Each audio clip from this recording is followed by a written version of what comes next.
Amén. Ahora sí, tomemos asiento, sí. Y abran su Biblia en San Marcos capítulo 3. San Marcos capítulo 3. La semana pasada compartimos parte del capítulo 3. Habíamos llegado hasta el versículo 29.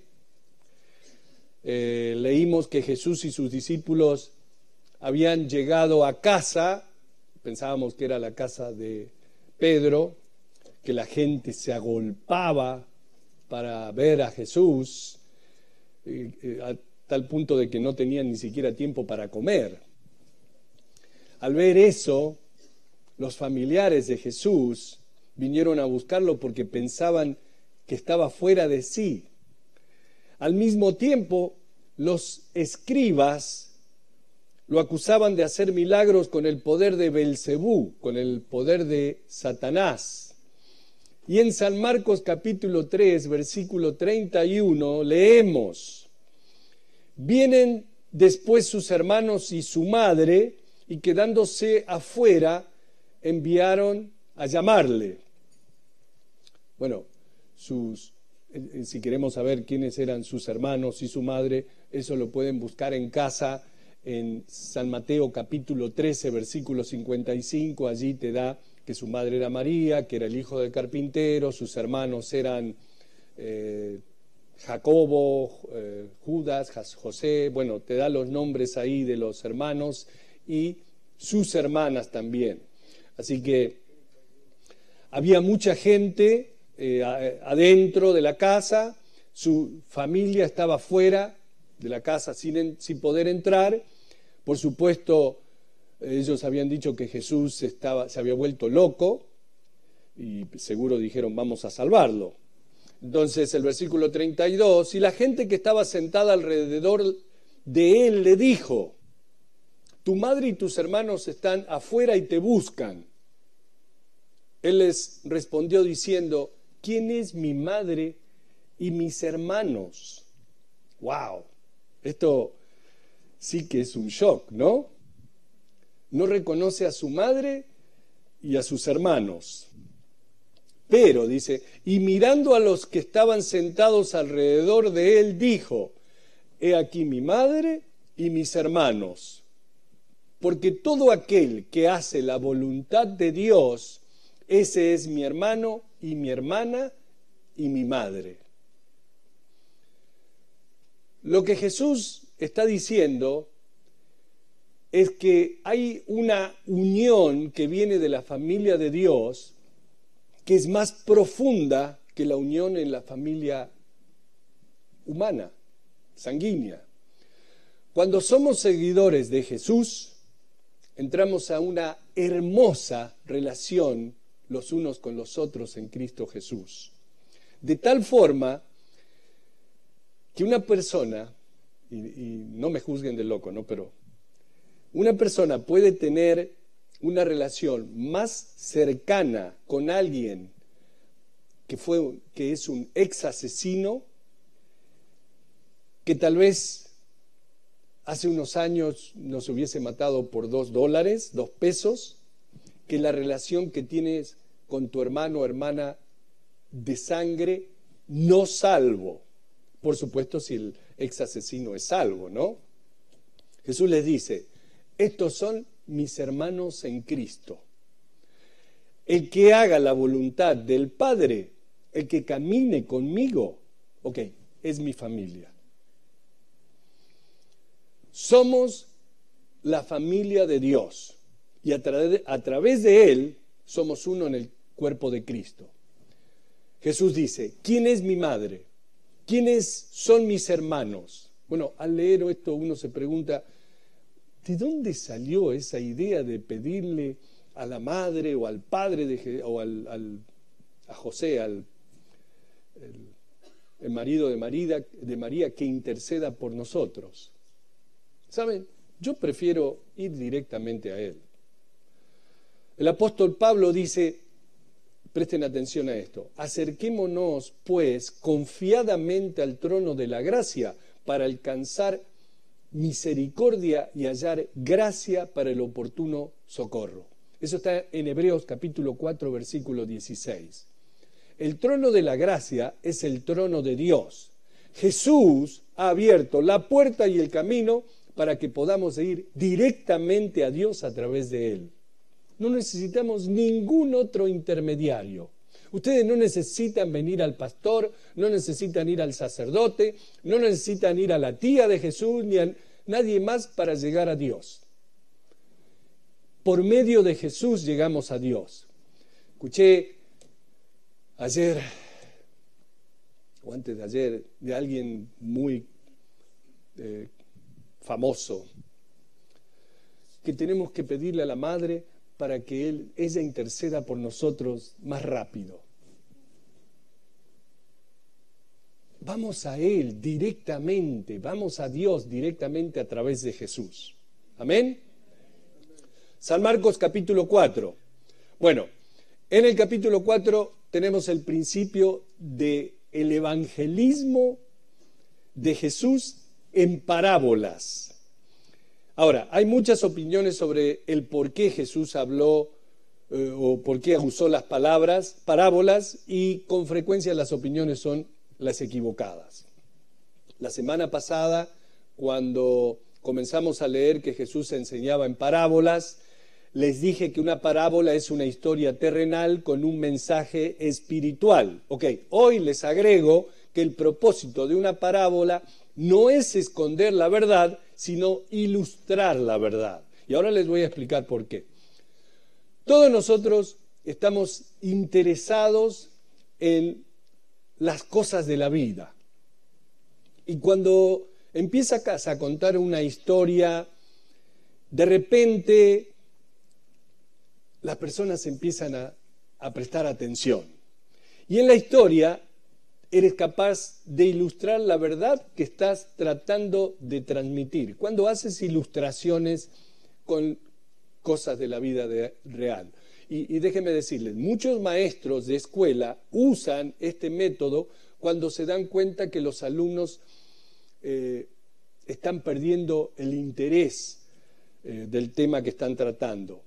Yo también lo empleo mucho. Bueno, a veces. Cuando veo que estoy perdiendo a algunos en uno de esos lindos sueños, entonces doy ejemplos de la vida diaria, de lo que todos nosotros estamos familiarizados. Ahora, en cada parábola de Jesús había verdades que estaban siendo ilustradas, verdades a las que la gente no escuchaba con métodos de enseñanza normal. Por eso, algunas de las parábolas fueron entendidas muy bien. Incluso, en algunas de las parábolas de Jesús, los fariseos se molestaban con él mucho al darse cuenta que estaban dirigidas a ellos. Porque muchas de las parábolas estaban dirigidas en contra de los fariseos y de sus actitudes. Otras veces, el pensamiento que estaba siendo ilustrado, hasta sus discípulos se les pasaba por alto. Pero Jesús después les explicaba. Ellos, cuando estaban solos, le decían a Jesús: Señor, ¿qué estabas tratando de decir? Y él les explicaba la parábola, y así podían entender. De manera que esa es la razón de las parábolas y el significado. En San Marcos capítulo 4, versículo 1 dice: otra vez comenzó Jesús a enseñar junto al mar, y se reunió alrededor de él mucha gente, tanto que entrando en una barca se sentó en ella en el mar, y toda la gente estaba en tierra junto al mar. Recordamos que en el capítulo anterior Jesús mandó pedir también un pequeño bote para que pudiera subirse, ya que la gente, la muchedumbre no lo dejaba. Alguien había descubierto que al tocar a Jesús se sanaban. Entonces, donde Jesús iba y la gente trataba de tocarlo, el versículo 10 del capítulo anterior, dice, porque había sanado a muchos de manera que por tocarle, cuantos tenían plagas caían sobre él. O sea, que eso se había convertido en una práctica muy común. Si tienes algo malo, ve y toca a Jesús. ¿Recuerdan la mujer que desangraba y fue y tocó la bata y ¡pum!, se sanó? Ya se pueden imaginar que después de un tiempo eso se convirtió en algo pesado, porque la gente se amontonaba solo para acercarse y poder tocar a Jesús. De manera que si no se subía al bote, alejándose un poco de la gente, lo aplastaban. Entonces el versículo 2 dice, y les enseñaba por parábolas muchas cosas, y les decía en su doctrina, oíd, he aquí el sembrador salió a sembrar, y al sembrar aconteció que una parte cayó junto al camino, y vinieron las aves del cielo y la comieron. Otra parte cayó en pedregales, donde no tenía mucha tierra, y brotó pronto, porque no tenía profundidad de tierra. Pero salido el sol se quemó, y porque no tenía raíz se secó. Otra parte cayó entre espinos, y los espinos crecieron y la ahogaron, y no dio fruto. Pero otra parte cayó en buena tierra, y dio fruto, pues brotó y creció, y produjo a 30, 60 y a 100 por uno. Entonces les dijo, el que tiene oídos para oír, oiga. Ok, y ahora va la explicación de por qué lo hace así, ¿no? Esta gente básicamente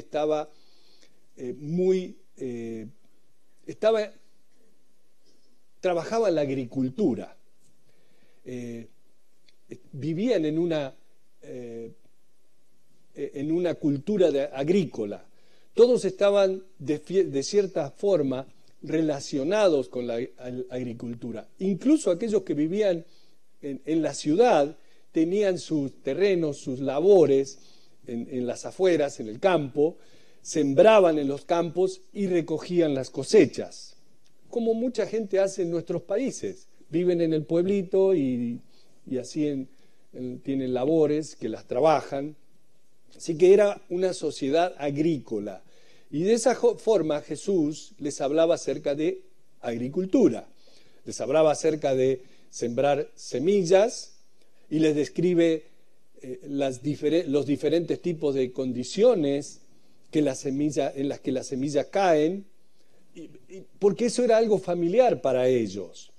Bueno, en nuestra cultura hoy en día las cosas han cambiado mucho, especialmente aquí en los Estados Unidos. Leí que este país, al cambiar de una sociedad agrícola a una sociedad industrial, ha cambiado la actitud de la gente hacia tener hijos. Hoy planeamos nuestras familias con 2, a lo máximo 3 hijos, porque es muy caro criarlos. En una sociedad agrícola, todos los niños son bien recibidos, porque cada niño que le nace al agricultor representa mucho dinero de mano de obra para el tiempo que el niño cumple 18 años de edad. ¿Por qué? Ellos aprenden a hacer sus quehaceres a temprana edad, aprenden a manejar, hoy en día aprenden a manejar el tractor, aprenden a cómo arar la tierra, aprenden a cosechar, y el hijo varón nacido era visto como una bendición porque en sí era un activo. Y esa es la razón que antiguamente en el campo eran familias tan numerosas. Ahora te preguntas por qué tu abuelita tuvo 20 hijos y tú... Know what I mean. Pero pasando de una sociedad agrícola a nuestra sociedad urbanizada e industrial, como es hoy en día, cada niño que nace representa un pasivo, tiene un costo. es una gran responsabilidad. Leí que se estima que te cuesta aproximadamente de 80 a 90 mil dólares para criar a tu hijo de la infancia hasta la edad de 18 años. Por eso, ahora al nacer un hijo dices, ¿quién lo quiere? Es un gato, no se crea. Es un chiste.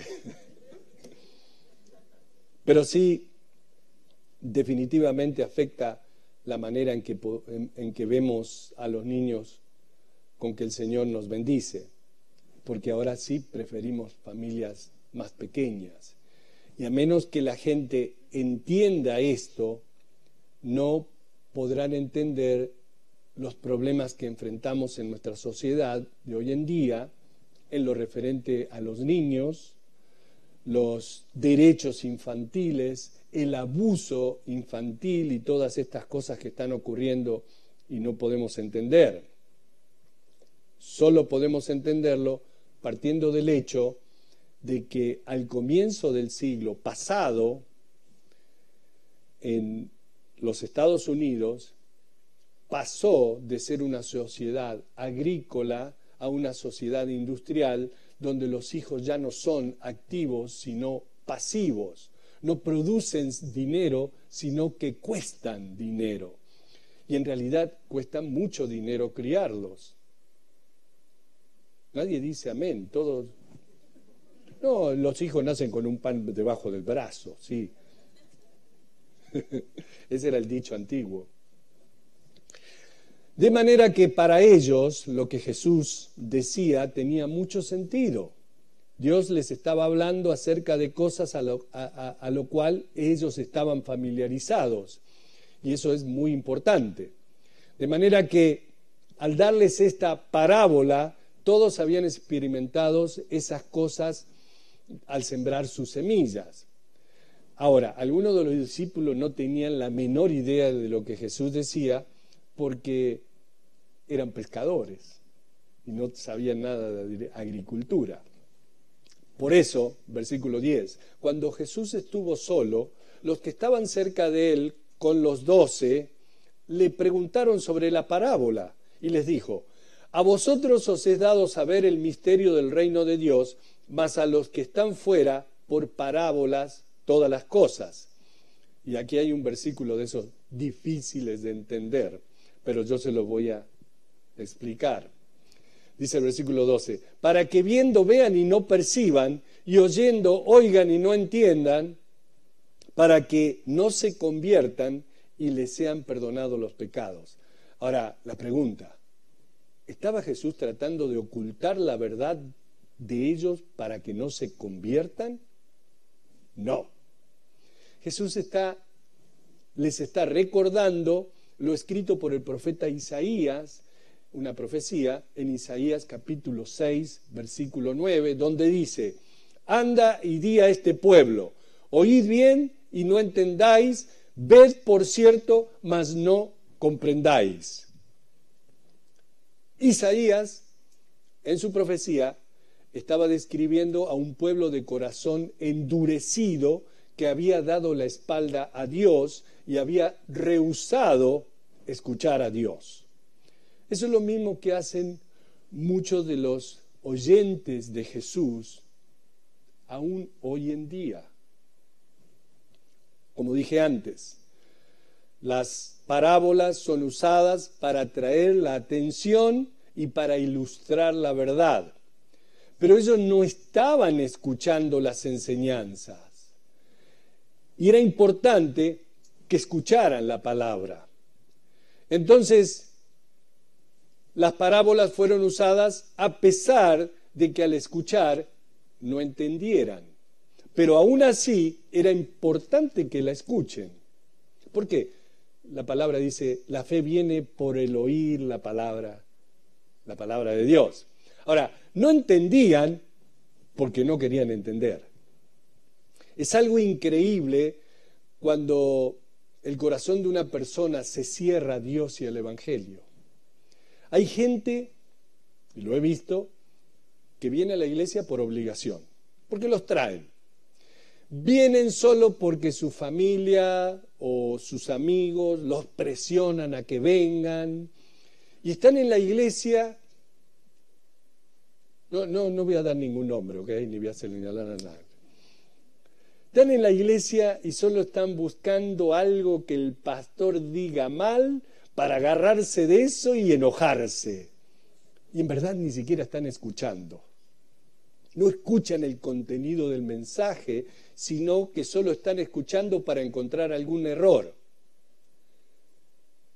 Busca algo que les moleste, para decir, ya no quiero volver. Ese pastor siempre nos da con todo. Y encuentran una excusa para no regresar. Pero en realidad no están escuchando, no quieren escuchar. Pero ese no era el caso con los discípulos de Jesús, ellos sí querían saber.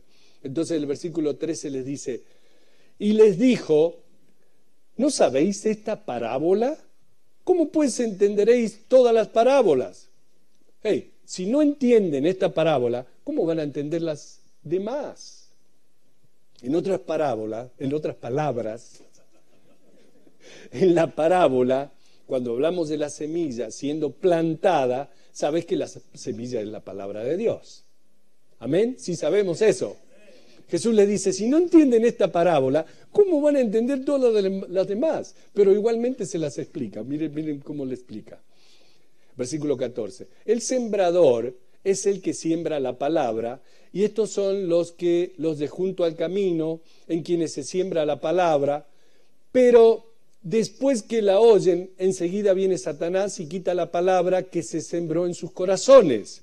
Estos son asimismo los que fueron sembrados en pedregales, los que cuando han oído la palabra, al momento la reciben con gozo, pero no tienen raíz en sí, sino que son de corta duración, porque cuando viene la tribulación o la persecución o por causa de la palabra, luego tropiezan.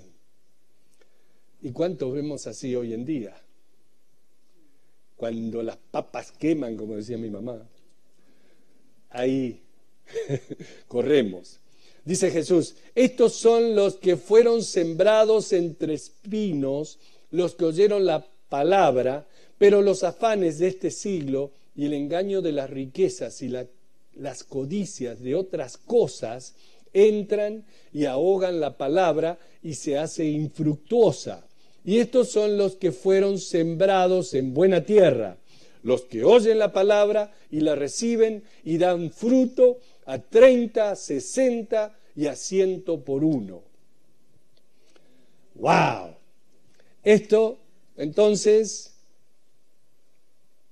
la parábola del sembrador se trata de cómo la palabra es recibida en los corazones de las personas, de las diferentes personas.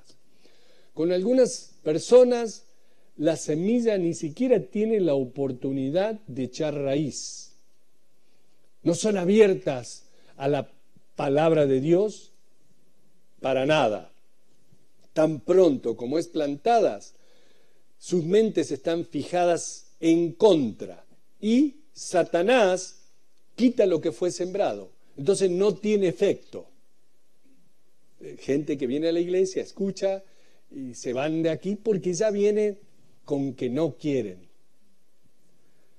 Hay otros que reciben la palabra muy emocionados, con alegría, gozo, empiezan muy bien, pero cuando viene la persecución y las pruebas, ¿qué hacen? Se alejan porque no hay profundidad.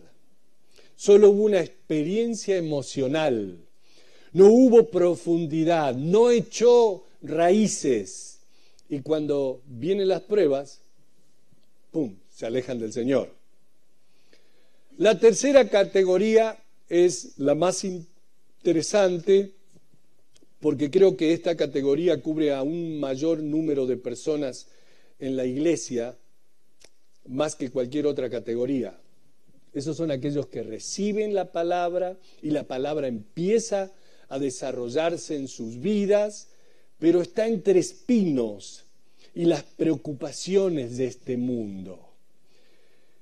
Caen entre el engaño de las riquezas y, dice Jesús, y las codicias de otras cosas.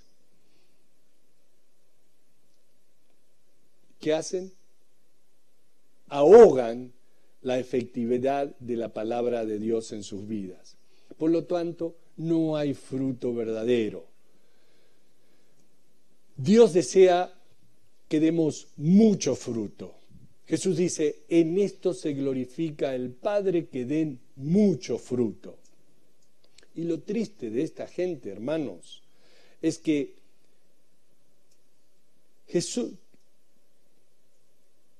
su trabajo para el Señor, porque trabajan, pero no es productivo, porque sus corazones no están bien y no dan fruto verdadero.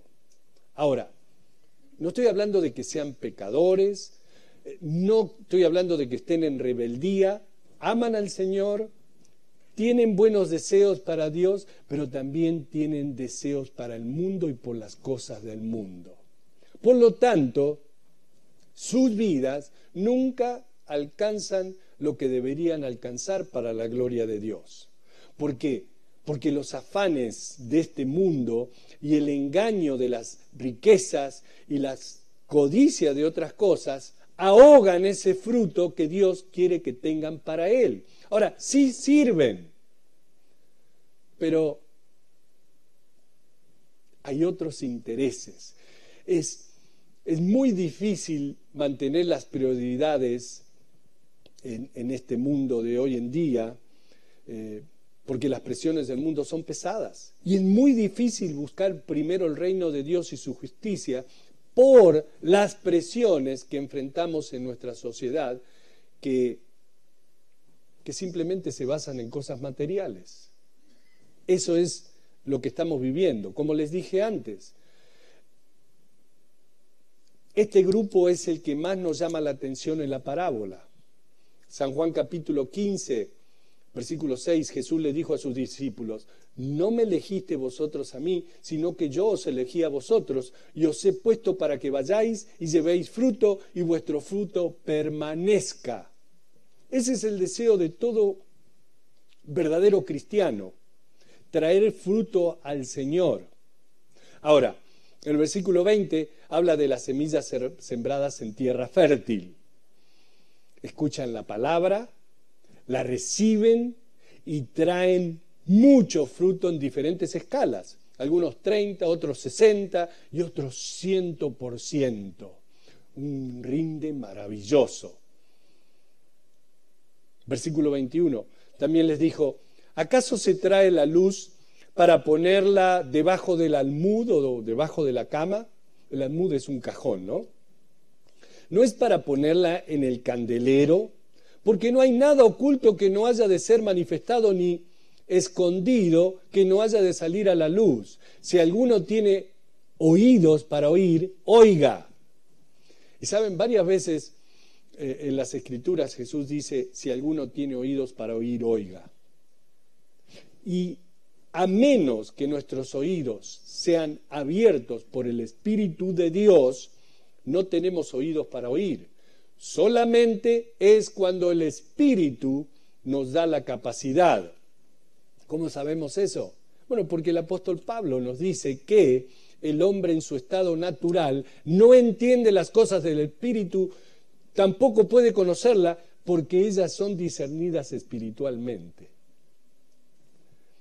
Jesús repite esta frase cuando le habla a la iglesia en Apocalipsis. Dice, aquel que tenga oídos para oír, oiga lo que el Espíritu dice a las iglesias.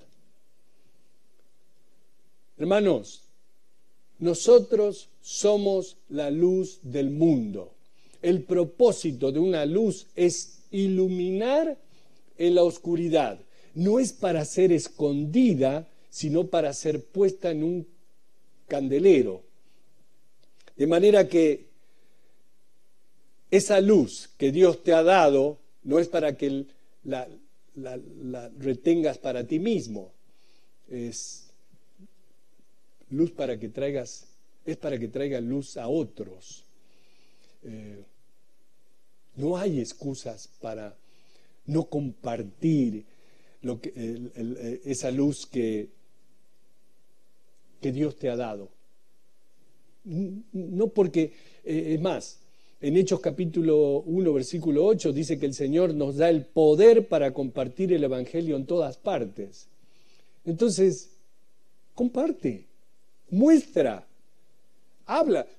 Una de las 4 cosas que le aconsejamos a un nuevo creyente es que comparta lo que Dios está haciendo en su vida. Lo que hizo él, aceptar a Jesús, y lo que Dios está haciendo en su vida. Compartir el Evangelio. Eso es lo que dice Jesús. No lo dejes guardado. Si eres luz, muestra la luz. Yo sé, es difícil, pero...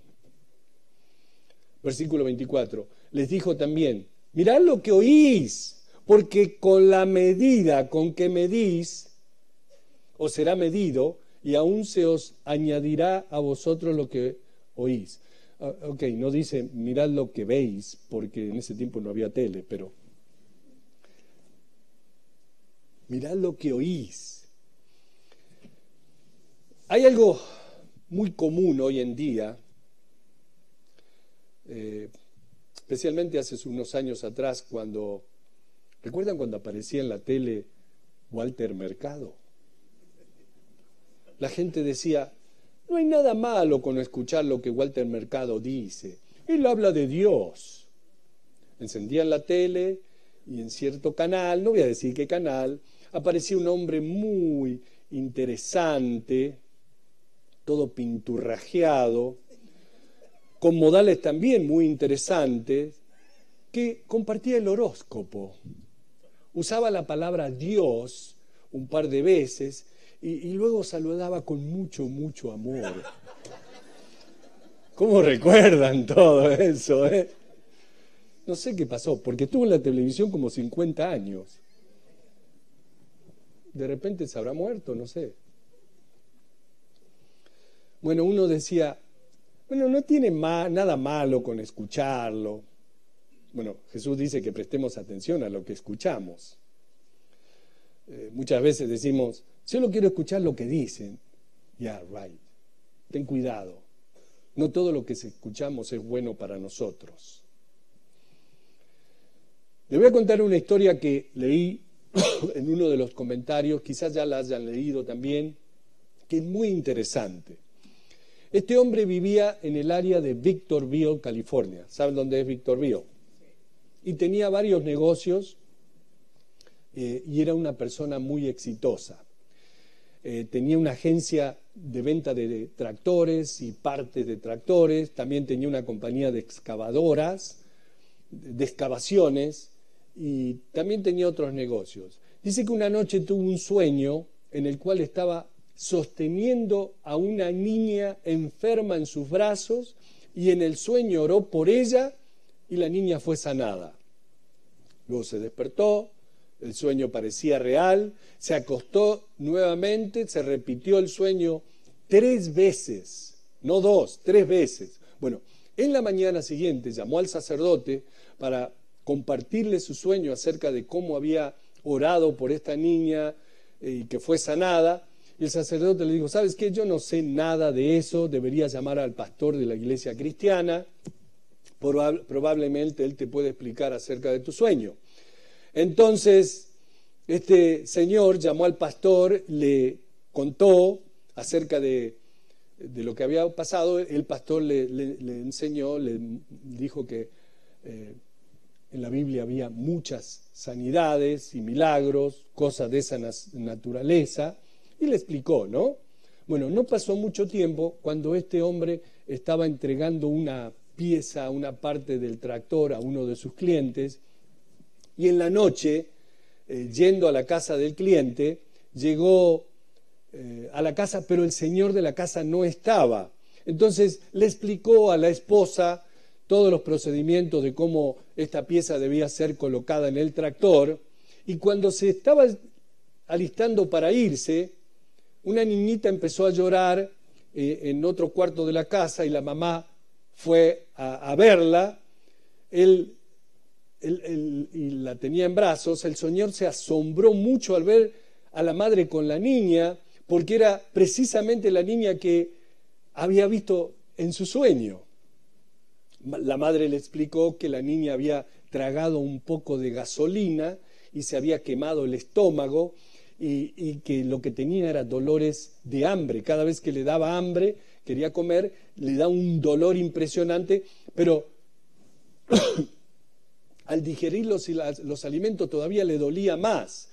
Así que dice que de esa forma la niña comenzaba a convulsionar, sentía un gran dolor y no había nada que se podía hacer, solamente esperar a que el proceso de sanación, que era lento, cumpliera su curso.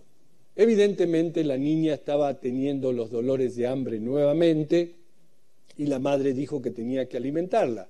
Entonces, él al ver eso le dijo: señora, no sé qué está pasando, yo no entiendo esto, pero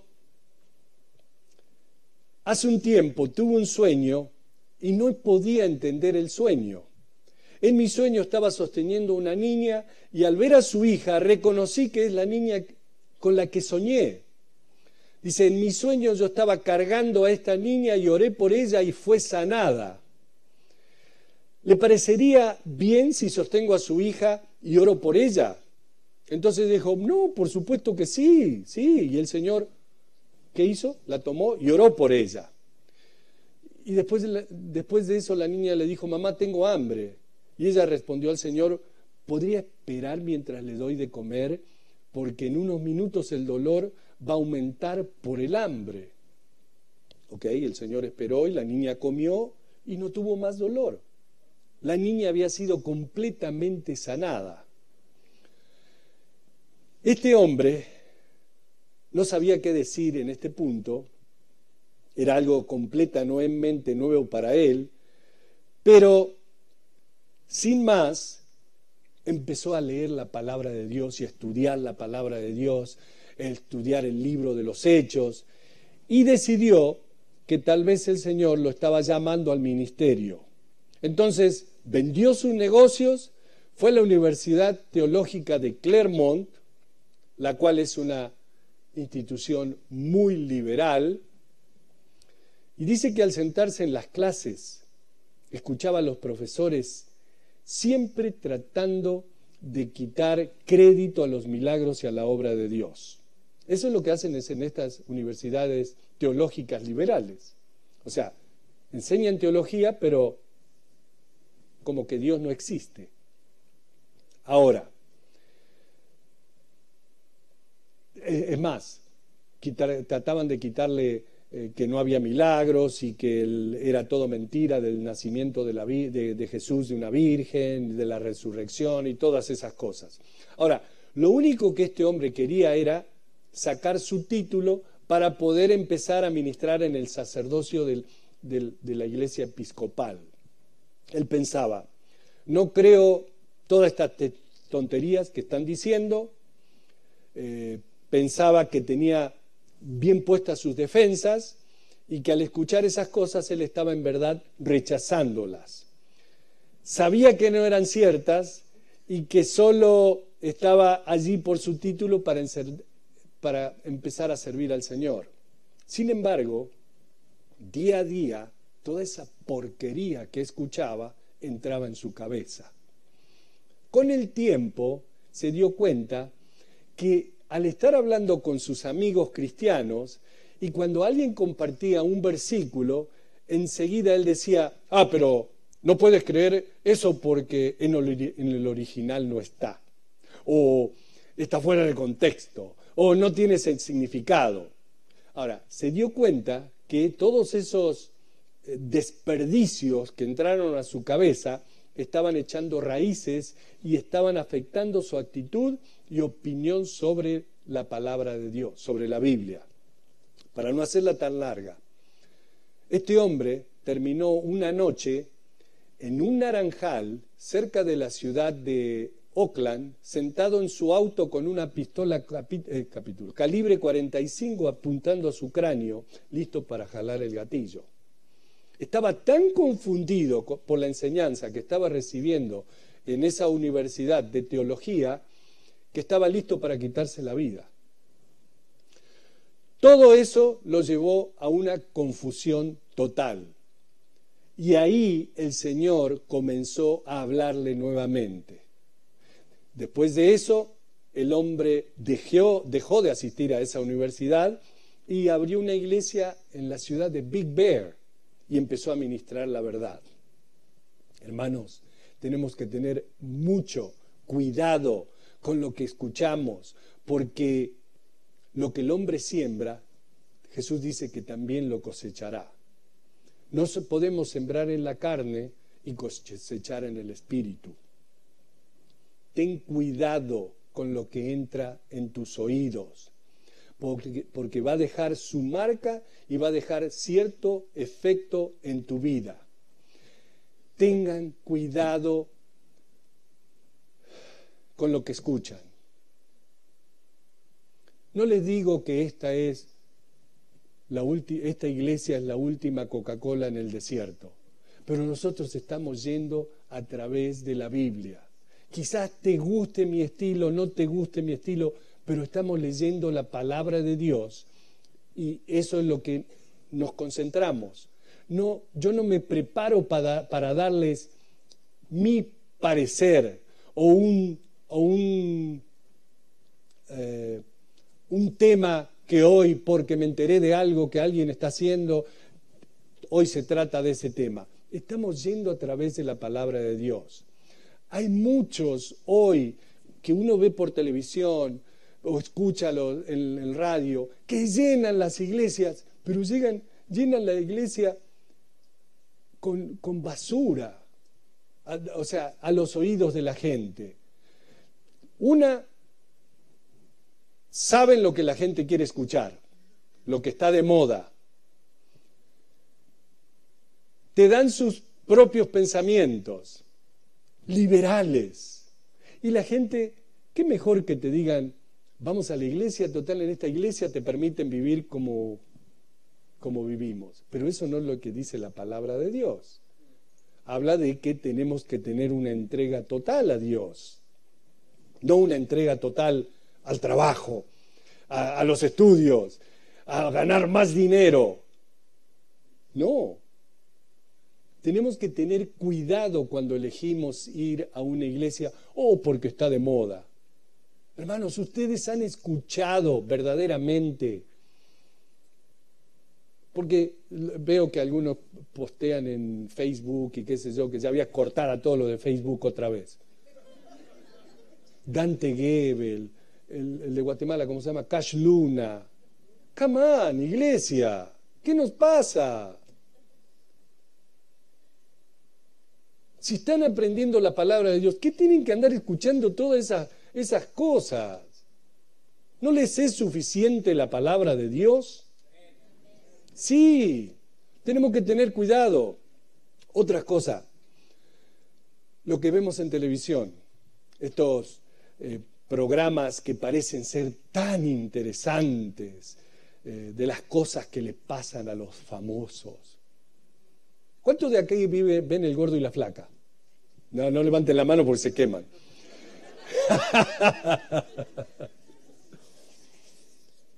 De esas historias de cómo algunos llegan a la fama y que qué sé yo, y que esto y que el otro, y que su papá, y que su mamá los echaron de la casa, y que pobrecito, y fue violada,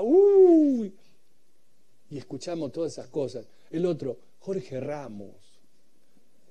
Jorge Ramos no es creyente, es ateo, no cree nada. Y ahí está la gente comprando los libros de Jorge Ramos. Sí, Jorge Ramos, el flaquito ese que ya tiene pelo canoso, jugaba al fútbol conmigo, era bien malo. Pero en la cancha siempre nos dábamos la mano. Anyway, hay que tener cuidado. Otra cosa, las novelas. Toda esa basura que no solo ven los mayores, sino que los niños que parecen no estar prestando atención también están consumiendo esa basura. Y no solo tú, mamá, papá, abuelita, te estás haciendo daño mirando eso, sino que también estás minando la mente de tus hijos y tus nietos con esa peste. Y cada uno de nosotros, de acuerdo a Jesús, vamos a tener que contestar al Señor un día, especialmente por aquellos que nos ha bendecido con la responsabilidad de su educación. Cuando dedicamos un bebé acá, estás haciendo una promesa de que vayas a llevar a tus hijos a los caminos de Dios. Vas a dedicar tu vida. Y con esas novelas y los chicos ahí andando, dando vueltas, estás rompiendo esa promesa. Amén. Escuchen lo que dice Jesús al respecto. Porque con la medida con que medís os será medido, y aún se os añadirá a vosotros lo que oís. Porque al que tiene se le dará, y al que no tiene, aún lo que tiene se le quitará. Decía además, así es el reino de Dios, como cuando un hombre echa semilla en la tierra y duerme y se levanta de noche, y de día la semilla brota y crece sin que él sepa cómo, porque de suyo lleva fruto la tierra, primero hierba, luego espiga, después grano lleno en la espiga, y cuando el fruto está maduro, enseguida se mete la hoz, porque la siega ha llegado.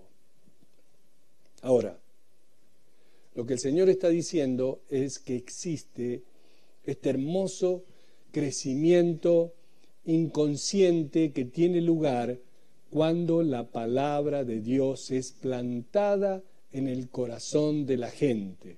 ¿Por qué? Porque al oír la palabra, la semilla es sembrada. Cada semana, cuando vienen a la iglesia y vamos a través de la Biblia, y al escuchar la palabra, la semilla está siendo plantada en tu mente. Y vas a tu casa y vives tu vida normal, pero la palabra de Dios está surtiendo efecto. No siempre lo ves inmediatamente, pero hay ese crecimiento, como dice Jesús, primero hierba, luego espiga, después grano, lleno en la espiga.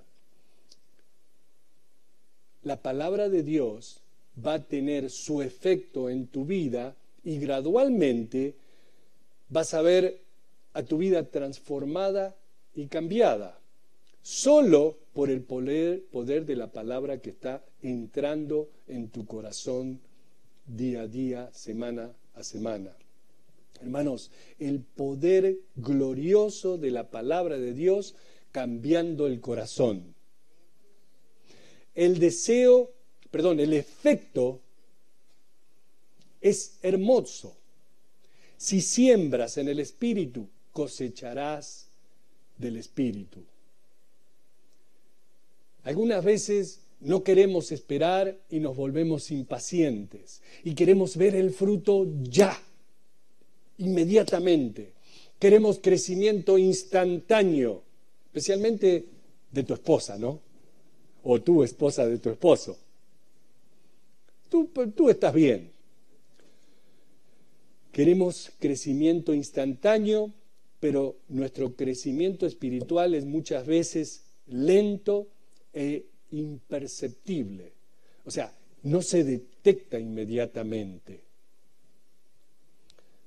Pero después vemos hacia atrás y vemos qué tan lejos hemos llegado, que hemos avanzado de lo que éramos antes.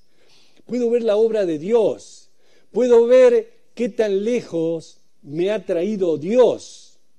Y esa es la belleza y el valor de la palabra de Dios sembrada en nuestros corazones. Que sin ni siquiera darnos cuenta, que estando en este lugar mientras la palabra de Dios es sembrada en nuestros corazones, hay cambio que están ocurriendo en nosotros lenta, gradual y progresivamente día a día. Y sin darnos cuenta, poco a poco, sin forzarnos, sin decir, ok, voy a hacer esto, que me prometo, sino que con esa obra hermosa del Espíritu de Dios, transformándonos y cambiándonos más y más a la imagen de Cristo a través del efecto de la palabra de Dios. ¿Por qué? Porque su semilla fue plantada en nuestros corazones y produce cambio.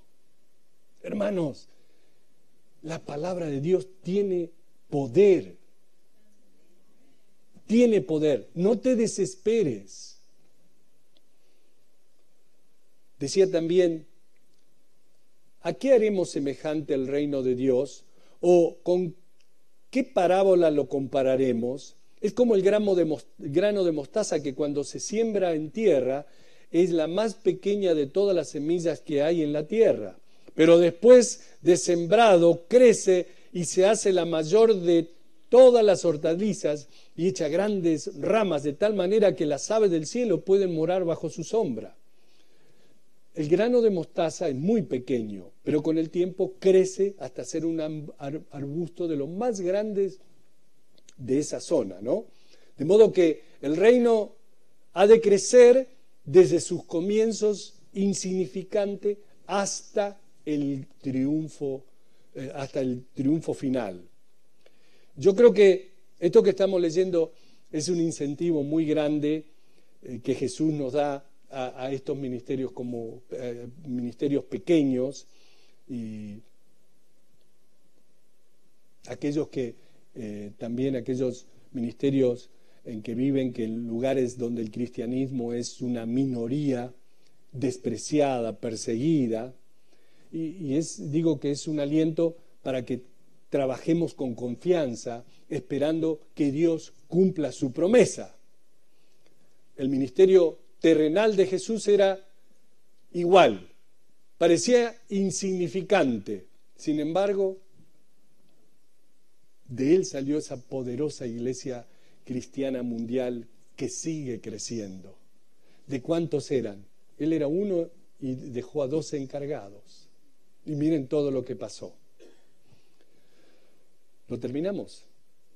Con muchas parábolas como esta les hablaba la palabra conforme a lo que podían oír. Y sin parábolas no les hablaba, aunque a sus discípulos en particular les declaraba todo. Aquel día, cuando llegó la noche, les dijo, pasemos al otro lado.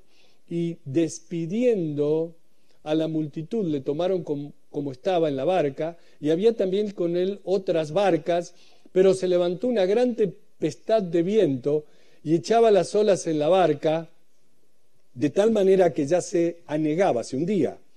Y él estaba en la popa durmiendo sobre un cabezal y le despertaron y le dijeron, maestro, ¿no tienes cuidado que perecemos? Jesús debía haber estado extremadamente cansado con toda la gente que lo seguía, que lo tocaban, lo empujaban, de tal manera que al cruzar el lago se quedó dormido. Y al comenzar la tormenta, cuando el barco estaba siendo golpeado, él continuaba durmiendo. Hasta que finalmente la barca se estaba llenando de agua y todos fueron a Jesús y lo despertaron diciéndole, maestro, ¿no tienes cuidado que perecemos? Levantándose reprendió al viento y dijo al mar, calla, enmudece. Y cesó el viento. Y se hizo grande bonanza y les dijo, ¿por qué estás así amedrantados? Amedrantados es acobardados. ¿Cómo no tenéis fe? Entonces temieron con gran temor, nota, ¿no? No temieron, sino con gran temor. Y se decían el uno al otro, ¿quién es este que aún el viento y el mar le obedecen? Primero reprendió al viento y a las olas. Y después los reprendió a ellos. Los reprendió por no tener fe. Pero el barco estaba lleno de agua y parecía que se iba a hundir. Entonces, ¿por qué los reprende por no tener fe? Bueno, si leemos nuevamente el versículo 35, ahí tenemos las respuestas. Jesús les dijo, ¿qué les dijo? Pasemos al otro lado. Él no le dijo, nos vamos a hundir. Le dijo, pasemos al otro lado. Y cuando Jesús les dice, pasemos al otro lado, no hay manera de que te vayas a hundir. Aquí vemos a Dios hablando y sabemos que la palabra de Dios se cumple. Por eso los reprendió por no tener fe. Ellos tenían la palabra de Jesús que iban a ir del otro lado. Jesús les había dicho antes, presten atención a lo que escuchan. Y es obvio que no estaban poniendo atención. Entonces, dice el versículo 41, temieron con gran temor y se decían el uno al otro, ¿quién es este que aún el viento y el mar le obedecen? ¿Cómo no van a tener gran temor? Les dio una buena regañada. Y la pregunta, ¿quién es este? Ese es nuestro Dios todopoderoso. Te dice, ve y ve. No pongas trabas. Escucha bien lo que el Señor te dice. Muchas veces decimos, oye, estoy esperando la respuesta. La respuesta ya la tienes. Ve. Ahora, esto solo lo entienden los que tienen el llamado. Y están diciendo, voy a esperar. O estoy esperando esto, estoy esperando el otro.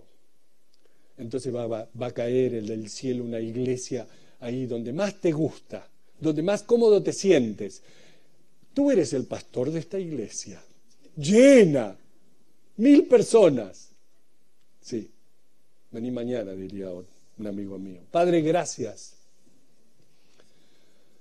Gracias por tu palabra, Señor, y que podemos nosotros estar aquí yendo a través de tu palabra, Señor, y no escuchando mis aventuras o mis locuras, sino, Señor, gracias por darnos tu palabra y que podemos estudiarla, podemos leerla, podremos enamorarnos y nos puede gustar el estilo del pastor o lo que sea, pero tu palabra es viva, es fuerte y ahí es donde hay poder. Señor, líbranos de escuchar lo que no debemos escuchar, líbranos de ver lo que no debemos ver, que nuestros oídos estén alertas para oírte a ti, Señor. Padre, te pido por esta iglesia, te pido por todos y cada uno de mis hermanos que le abras sus oídos, Señor. Estén listos para compartir de ti, para hablar de ti, para llevar el evangelio, para que sean ejemplos. Padre, manténnos puros, limpios. Que no seamos una iglesia hipócrita, Señor. En el nombre de Cristo Jesús te lo pedimos. Amén, amén. Vamos a ponernos de pie y cantar con toda la alegría, ¿ok? Bien, y nos vamos aquí llenos del Espíritu. Dios los bendiga. Gloria a Dios, vamos a alabar al Señor Jesús. Es pedirle que nos muestre sus caminos. Amén.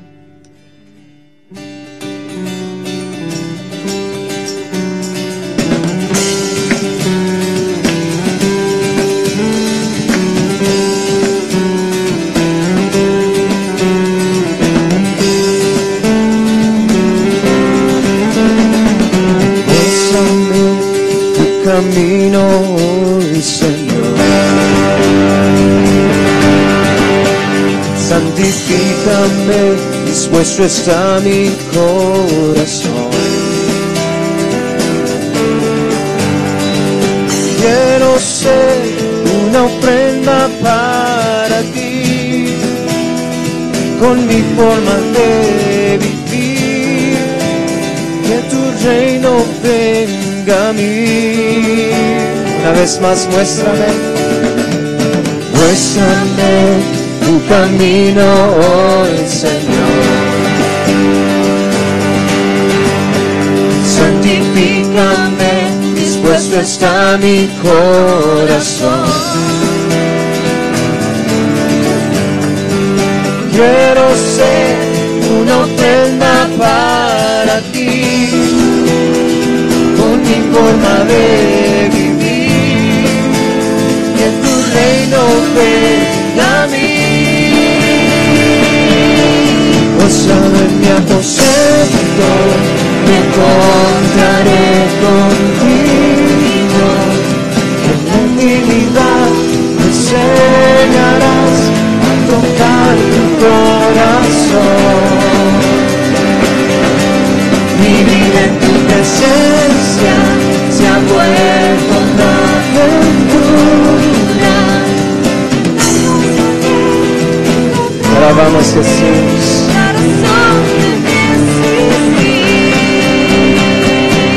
Te pertenezco, Señor.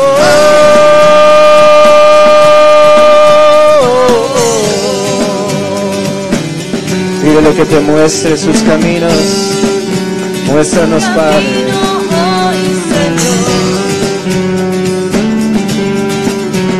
Santifícame, dispuesto está mi corazón. Quiero ser una ofrenda para ti, con mi forma de vivir, que tu reino venga a mí. Posado en mi aposento, me encontraré contigo. En la intimidad te enseñarás a tocar tu corazón. Vivir en tu presencia se ha vuelto una aventura, que tanto soñé, he encontrado en ti la razón de mi existir. Todos juntos. Te pertenezco, Señor.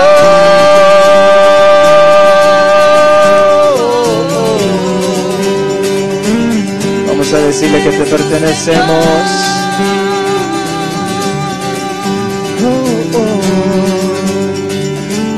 Te pertenezco, Señor.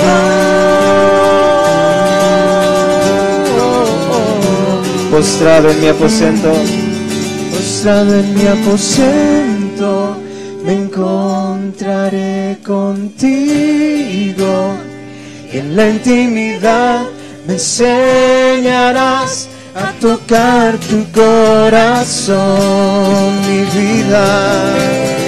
vida en tu presencia se ha vuelto una aventura, que tanto soñé, he encontrado en ti la razón de mi existir. Te pertenezco, Señor.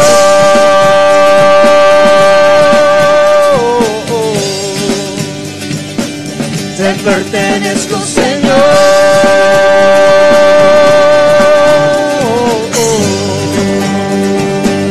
Te pertenezco, Señor.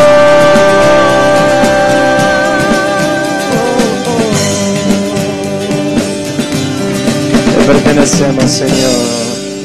Amén. Que el Señor les guarde, les bendiga. Los hermanos estarán aquí para ayudarles en oración.